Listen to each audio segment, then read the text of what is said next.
Hello friends, welcome to channel guys. So this is the 15th lecture of this series. In this series we are discussing 10 questions in every video and which is from the previous year question paper from 2012 to 2019 December. So in the last 14 lecture we have discussed near about 190 questions.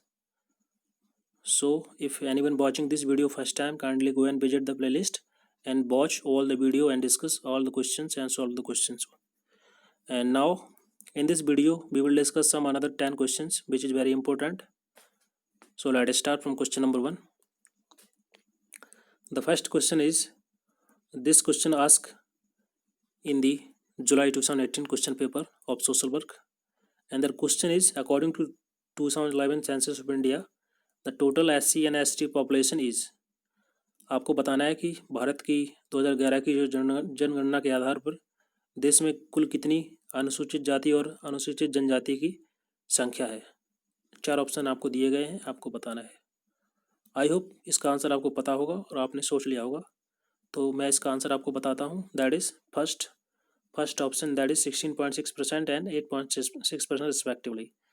मतलब इसका जो SC population है वो 16.6% है और वहीं पर ST population 8.6% है। पहला ऑप्शन इसका करेक्ट है। Now the next question, this question asked by UGC in November 2017. So this question basically based on the assertion region. So in the assertion mention statement that is social stratification is an arrangement of social group into the hierarchy of positions. और इसका reason जो दिया है, social stratification is unequal with regard to power, property, social evaluation and psychic gratification. Question में पूछा गया है कि जो सामाजिक स्तरीकरण होता है वो बेसिकली पदानुक्रम के स्थान व्यवस्था है, अर्थात जो समाज में सोशल ग्रुप्स होते हैं उनको हायरार्की के पोजीशन में मेंशन किया गया है। अर्थात जैसे कि जो हॉरिजॉन्टल इसका अरेंजमेंट किया गया है सोशल स्ट्रैटिफिकेशन का, इस प्रकार से उनकी इनकम के आधार पर, उनकी पावर के आधार पर और समाज उसके आधार पर उसको मेंशन किया गया है। तो इसका जो असर्शन दिया है वो सही है। उसके बाद रीजन में मेंशन किया गया है कि जो सोशल स्ट्रैटिफिकेशन होता है which is unequal with regard to the power, property and social evaluation and psychiatric gratification. तो ये भी इसका जो रीजन वो भी सही दिया गया है, क्योंकि जो सोशल स्ट्रैटिफिकेशन होता है वो बेसिकली वर्टिकली ना होकर हॉरिजॉन्टल होता है। तो इस वजह से इसमें जो अनइक्वलिटी आ जाती है पावर को लेकर के, प्रॉपर्टी को लेकर, समाज में स्तर को लेकर के। तो ये दोनों ही सही हैं और इसका करेक्ट एक्सप्लेनेशन भी है।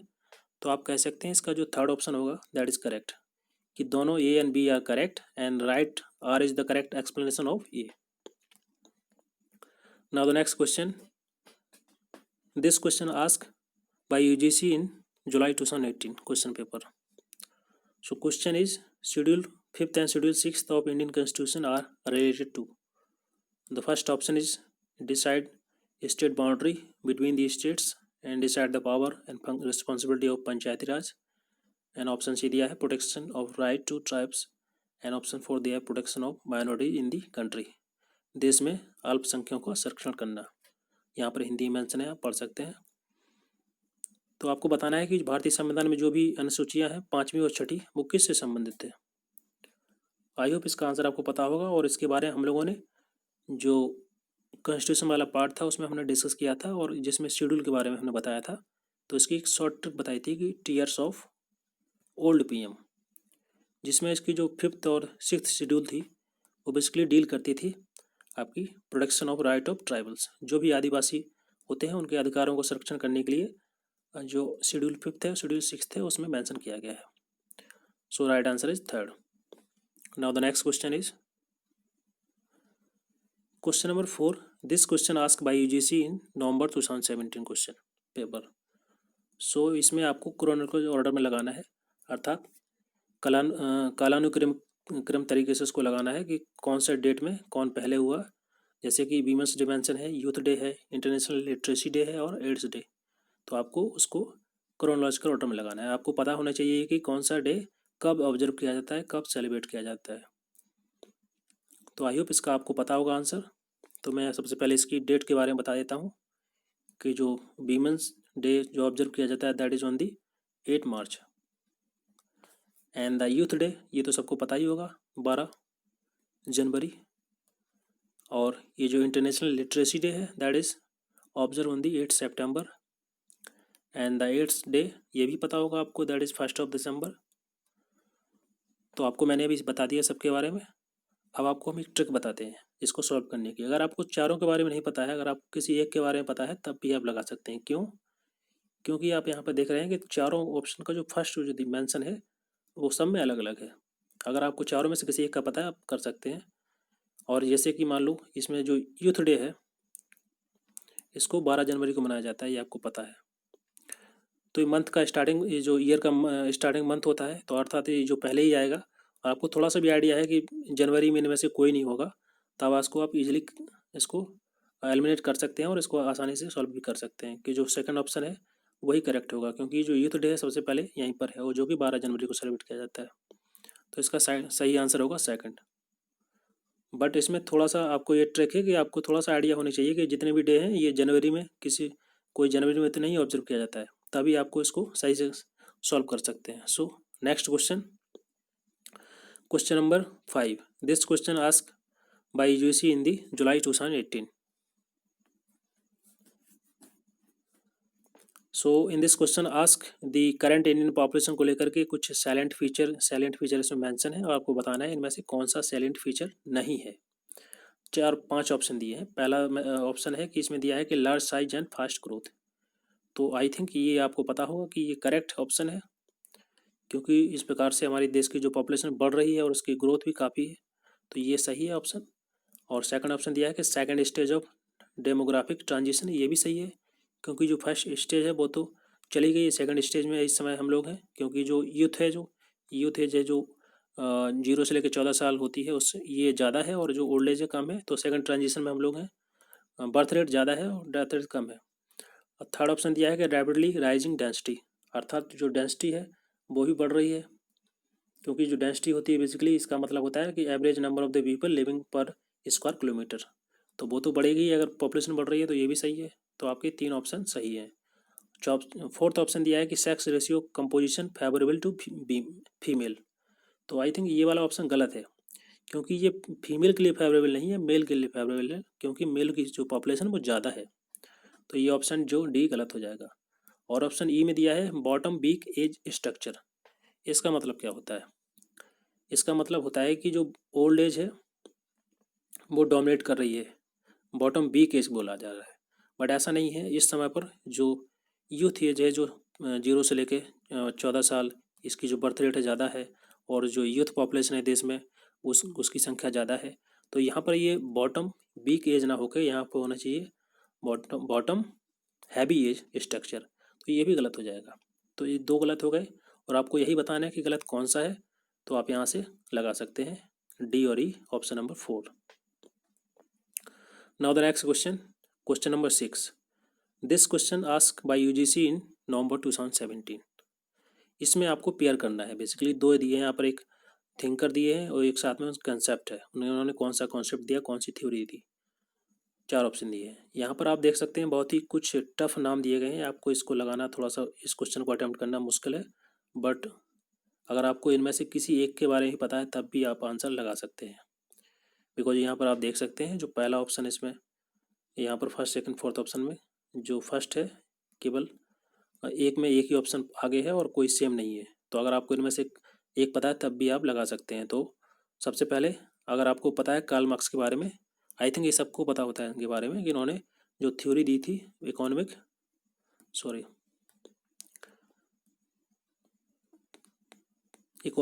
डिटर्मिनिज्म के बारे में इन्होंने थ्योरी दी थी।